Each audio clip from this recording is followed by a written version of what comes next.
നമസ്കാരം. കലിക പ്ലസിലേക്ക് സ്വാഗതം. കടയ്ക്കൽ അമ്മ ചാരിറ്റബിൾ ട്രസ്റ്റിന്റെയും തിരുനെൽവേലി അരവിന്ദ് കണ്ണാശുപത്രിയുടെയും സംയുക്താഭിമുഖ്യത്തിൽ സൗജന്യ നേത്ര പരിശോധന ക്യാമ്പ് സംഘടിപ്പിച്ചു. നിരവധി പേർ പങ്കെടുത്തു. ഇതിനകം 1000-ഓളം പേർക്ക് സൗജന്യ തിമിര ശസ്ത്രക്രിയ ക്യാമ്പുകൾ സംഘടിപ്പിച്ചതായി ഭാരവാഹികൾ അറിയിച്ചു. ട്രസ്റ്റ് ചെയർമാൻ കലിക പ്ലസിനോട് സംസാരിച്ചു. നമസ്കാരം. ഇന്ന് ഞങ്ങളുള്ളത് കടയ്ക്കൽ ഗവൺമെന്റ് UP സ്കൂളിലാണ്. അമ്മ ചാരിറ്റബിൾ ട്രസ്റ്റിന്റെ നേതൃത്വത്തിൽ ഇവിടെ ഒരു സൗജന്യ നേത്ര പരിശോധന ക്യാമ്പ് നടക്കുകയാണ്. തിരുനെൽവേലി അരവിന്ദ് ഐ ഹോസ്പിറ്റലായിട്ട് ചേർന്ന് 8 പ്രാവശ്യം സൗജന്യ നേത്ര പരിശോധന ക്യാമ്പ് ഇവിടെ കഴിഞ്ഞത് 9ാമത് തവണയാണ് നടക്കുന്നത്. നിരവധി പേർക്കാണ് ഇതിന്റെ ഗുണഫലം കിട്ടിയിട്ടുള്ളത്. തിമിരം ബാധിച്ചവരും കണ്ണിന് മറ്റ് പ്രശ്നങ്ങളുള്ളവരും ഒക്കെ ഡയറക്റ്റ് അരവിന്ദ് ഹോസ്പിറ്റലിൽ കൊണ്ടുപോയി അവർക്ക് ഫലപ്രദമായ ചികിത്സ കൊടുക്കുന്ന ഒരു സംവിധാനമാണ് ട്രസ്റ്റ് ഒരുക്കിയിട്ടുള്ളത്. ട്രസ്റ്റിന്റെ ചെയർമാനായിട്ടുള്ള ശ്രീ വിജയകുമാരപിള്ള സാർ ഞങ്ങളോടൊപ്പം ഉണ്ട്.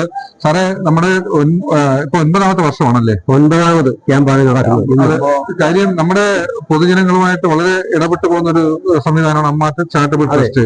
അപ്പൊ ഇത്തരത്തിലുള്ള ജീവകാരുണ്യ പ്രവർത്തനങ്ങൾ ഈ 8ാമത് തവണ ചെയ്യാന്ന് പറഞ്ഞാൽ അതൊരു വലിയ കാര്യം തന്നെയാണ്. കാര്യം ഈ റിസ്ക് എടുത്ത് ഇവരെ ഹോസ്പിറ്റലിൽ കൊണ്ടുപോവുക, അവർക്കുള്ള ശസ്ത്രക്രിയ നടത്താതെ തിരികെ കൊണ്ടുവരിക എന്നൊക്കെ പറയുന്ന വലിയ റിസ്ക് ഉള്ള കാര്യം. ഇത് എങ്ങനെയാണ് സാർ ഇതൊക്കെ സാർ ട്രസ്റ്റ് മെയിൻറ്റെയിൻ ചെയ്ത് പോകുന്നത്? ട്രസ്റ്റ് മെയിൻറ്റെയിൻ ചെയ്യുന്നത് നമ്മള് പബ്ലിക്കിന്റെ പിരിവൊന്നുമില്ല. നമ്മുടെ ട്രസ്റ്റിന്റെ മെമ്പേഴ്സിന്റെ കയ്യിൽ നിന്നുള്ള സാമ്പത്തികം ഉപയോഗിച്ചാണ് നമ്മൾ ചെയ്തുകൊണ്ടിരിക്കുന്നത്. പ്രത്യേകിച്ച് വരുമാനമൊന്നും ആരിൽ നിന്നും ഈടാക്കുന്നില്ല, പ്രത്യേകിച്ച് പിരിവ് നടത്തുന്നില്ല. ഇന്ന് തന്നെ നമ്മളിപ്പോ 3 മണിയാകുമ്പോഴത്തേക്ക് ഒരു വാഹനം അറേഞ്ച് ചെയ്തിട്ടുണ്ട് കൊല്ലൂർ റെയിൽവേ സ്റ്റേഷനിലേക്ക്. ആ വാഹനത്തിൽ ഈ കൊണ്ടുപോകുന്ന രോഗികളിൽ നിന്ന് ഒരു പൈസ ഈടാക്കാതെ ഇവിടുന്ന് ട്രസ്റ്റിന്റെ സെക്രട്ടറി ഉൾപ്പെടെ ആ വാഹനത്തിൽ പോയി റെയിൽവേ സ്റ്റേഷനിൽ നിന്ന് അത് നേരെ തിരുനെൽവേലി കണ്ണാശുപത്രി അരവിന്ദ് കണ്ണാശുപത്രിയിൽ എത്തിക്കും. അവിടെ ചെന്ന് ഇന്ന് രാത്രി തന്നെ പരിശോധന നടക്കും. നാളെ സർജറി നടക്കും. മറ്റന്നാളെ തിരിച്ചവരെ ഇവിടെ സേഫായിട്ട് കൊണ്ടുവരും. അതാണ് നമ്മുടേതായ ഏറ്റവും വലിയ ദൗത്യം. അപ്പൊ കണ്ണിന് മേജർ കംപ്ലൈന്റ് എന്തെങ്കിലും ഉണ്ടെങ്കിൽ പിന്നെന്താണ്? മേജർ കംപ്ലൈന്റ് ഉണ്ടെങ്കിൽ അവരുടേതായ അഡ്വൈസ് അനുസരിച്ചാണ് ചെയ്യുന്നത്. ഇവരെ ശസ്ത്രക്രിയയാണ് ഏറ്റവും പ്രധാനമായിട്ട് നമ്മൾ കോൺസെൻട്രേറ്റ് ചെയ്യുന്നത്. കാഴ്ചയില്ലാത്തവർക്ക് കാഴ്ച കൊടുക്കും. 2 കണ്ണിനും കാഴ്ച സർജറി നടത്തേണ്ടവർ ഈ ഒരു സർജറി കഴിഞ്ഞിട്ട് പിന്നെ 3 മാസം കഴിഞ്ഞ് അടുത്തൊരു സർജറിക്ക് വേണ്ടി വീണ്ടും നമ്മൾ ഡേറ്റ് കണ്ടെത്തണം. എല്ലാ 3 മാസത്തിലൊരിക്കലും. അപ്പൊ ഇനിയിപ്പോ അടുത്ത ജനുവരി 1 ഞായറാഴ്ച വീണ്ടും ക്യാമ്പ് ഉണ്ടാവും. അത് കഴിഞ്ഞ് 3 മാസം കഴിഞ്ഞുള്ള ആദ്യത്തെ ഞായറാഴ്ച എല്ലാ 3 മാസത്തിലൊരിക്കലും തിരുനെൽവേലി അരവിന്ദ് കണ്ണാശുപത്രിയായിട്ട് നമ്മൾ സഹകരിച്ചുകൊണ്ട് ഈ ക്യാമ്പ് റെഗുലറായിട്ട് നടക്കുകയാണ്. അതാണ് നമ്മുടെ തീരുമാനം. അപ്പൊ ഏകദേശം ഇപ്പൊ നമ്മൾ 9 പ്രാവശ്യമായിട്ട് ഇപ്പൊ ക്യാമ്പ് നടക്കുന്നു. ഏകദേശം എത്ര പേർക്ക് തിമിര ശസ്ത്രക്രിയ നടത്തി? തിമിര ശസ്ത്രക്രിയ മിനിമം 400ഓളം പേര് ഗുണഭോക്താക്കളായിട്ടുണ്ട്. അതെ, ഗുണഭോക്താക്കളായിട്ടുണ്ട്. ഇന്നിപ്പോ എത്ര പേരായെന്നുള്ള ഫൈനലായിട്ടുള്ള ലിസ്റ്റ് കിട്ടിയിട്ടില്ല. 40 അപ്പൊ ഈ തിമിര ശസ്ത്രക്രിയക്ക് നമുക്ക് ഒരു പൈസ അവരെ ഈടാക്കുന്നില്ല. അപ്പൊ ഇതില് അരവിന്ദ് ഐ ഹോസ്പിറ്റലിൽ കൊണ്ടുപോയി അവർക്കുള്ള ഇടപെടൽ എങ്ങനെയാണ്? അവര് വളരെ സൗജന്യം പൂർണ്ണമായിട്ട് സൗജന്യം സേവനമാണ്. സേവന തൽപരരായ ഏകദേശം 22 പേരുണ്ട്.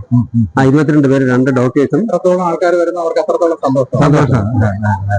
അപ്പൊ അങ്ങനെയാണ്. അപ്പൊ മേജർ കംപ്ലൈന്റ് എന്തെങ്കിലും ഉണ്ടെങ്കിൽ അവര് അവിടെ പിന്നെ കാർഡിയാക്ക് രോഗത്തിന് വിധേയരായവർ അത് ഡോക്ടറുടെ NOC പേടിക്കണം. ഇത്തരത്തിൽ ശസ്ത്രക്രിയ ചെയ്യുന്നതിന് ബുദ്ധിമുട്ടില്ല എന്നുള്ളത്. അപ്പൊ ഇന്ന് എത്ര മണിക്ക് ഇവിടുന്ന് പുറപ്പെടും? ഇവിടുന്ന് 3:30. 3:30 പോയാൽ കൊണ്ടുവരുന്ന റെയിൽവേ സ്റ്റേഷനിൽ നിന്ന് വാഹനം അറേഞ്ച് ചെയ്തിട്ടുണ്ടല്ലേ?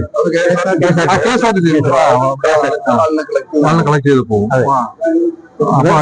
പ്രസിഡന്റ് അങ്ങനെ ഭക്ഷണമൊക്കെ കൊടുത്തിട്ട് പ്രസിഡന്റ് അവിടെ നാളെ പിന്നെ തിരിച്ചു പോയിട്ട് തിരിച്ചു വരുന്നവരെ അവർക്ക് ഒരു പൈസയും ചെലവില്ല. എന്നാലും നമ്മുടെ ഉത്തരവാദിത്തം പോകുന്നുണ്ട്. എന്തായാലും സാറേ, അമ്മ ചാരിറ്റബിൾ ട്രസ്റ്റ് നമ്മുടെ വിവിധ മേഖലകളിൽ ഇങ്ങനെയുള്ള ജീവകാരുണ്യ പ്രവർത്തനങ്ങൾ ധാരാളമായി ചെയ്യുന്നുണ്ട്. അപ്പൊ ഞാൻ വെച്ചിടത്തോളം അവർക്ക് അരവിന്ദ് ഹോസ്പിറ്റലിന്റെ അമ്മ ട്രസ്റ്റിൽ വന്ന് ചെയ്യുന്ന ഒരു സാറ്റിസ്ഫാക്ഷൻ എന്നാണ് അവര് എന്റെ ഹോസ്പിറ്റലിലെ ഭാരവാഹികൾ നമ്മളത് അറിയിച്ചിട്ടുള്ളത്. അപ്പൊ അത്രയ്ക്ക് നല്ല രീതിയിൽ കാര്യങ്ങൾ മുന്നോട്ട് കൊണ്ടുപോകുന്ന നിങ്ങൾക്കും അതിന്റെ അമ്മ ചാരിറ്റബിൾ ട്രസ്റ്റിന്റെ പ്രവർത്തകർക്കും ഞങ്ങളുടെ നന്ദി അറിയിക്കുകയാണ്.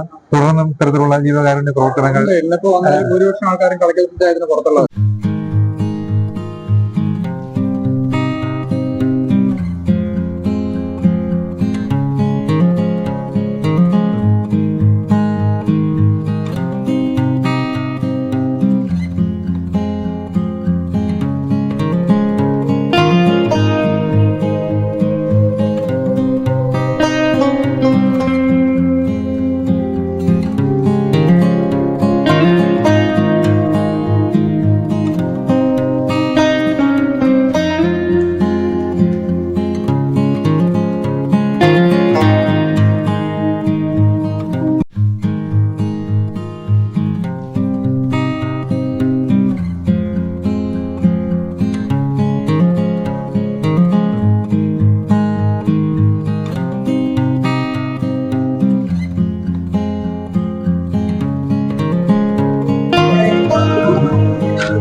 കണ്ടില്ല